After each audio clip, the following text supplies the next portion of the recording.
1990 থেকে 96 সালের মধ্যে বাচ্চাদেরকে ধরে নিয়ে গিয়ে তাদেরকে মেরে ফেলতো।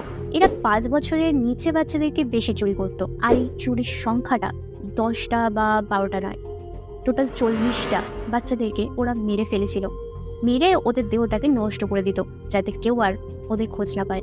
অনেক গরিব ফ্যামিলি পুলিশের কাছে তাদের ছোট বাচ্চাদের মিসিং রিপোর্ট লেখায়, কিন্তু প্রথমে পুলিশ কাউকেই খুঁজে পায় না। কিন্তু 1993 সালে পুনের হাইওয়ের কাছে একটা বাচ্চার লাশ পাওয়া যায়। পুলিশ বডিটা ইনভেস্টিগেশন করার সময় জানতে পারে এই বাচ্চাটার নাম বান্টি।